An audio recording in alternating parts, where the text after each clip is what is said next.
ବୁଦ୍ଧି ଯାହାର ବଳ ତାହାର।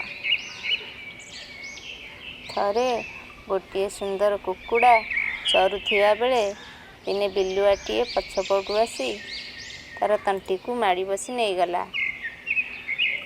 କୁକୁଡ଼ାଟି ରକ୍ଷା ପାଇବା ପାଇଁ ଏକ ଉପାୟ ପାଞ୍ଚି କହିଲା, ବିଲୁଆ ଭାଇ, ମୁଁ ଯଦି ତୁମ ଜାଗାରେ ଥାଆନ୍ତି ଓ ମୋ ପରି ଗୋଟିଏ ସୁନ୍ଦର କୁକୁଡ଼ା ନେଇ ଯାଉଥାନ୍ତି, ତେବେ ତୁମ ଭଳି ଚୁପ୍ ନ ରହି ମୁଁ ଆନନ୍ଦରେ ଗୀତ ଗାଉଥାନ୍ତି।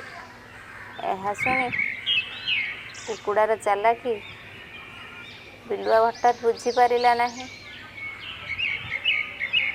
ସେ ସାଙ୍ଗେ ସାଙ୍ଗେ କୁକୁଡ଼ାକୁ ଛାଡ଼ି ଦେଇ ଗୀତ ଗାଇବା ଆରମ୍ଭ କଲା। ଯେମିତି ତାର ଆଁ ଫିଟିଛି, କୁକୁଡ଼ାଟି ତ ଦେଲା ଚମ୍ପଟ ଆଉ।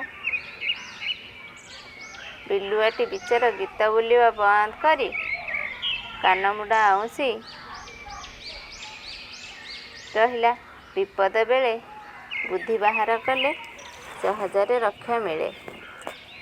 କୁକୁଡ଼ାଟି ତାର ଉପସ୍ଥିତ ବୁଦ୍ଧି ଯୋଗୁଁ ବିଲୁଆ କବଳରୁ ରକ୍ଷା ପାଇଲା। ଯଦି ସେ ତାର ବୁଦ୍ଧି ଖଟାଇ ନଥାନ୍ତା, ତାହେଲେ ସେ ବିଲୁଆ ମୁହଁରେ ନିଶ୍ଚିନ୍ତ ଯାଇଥାନ୍ତା।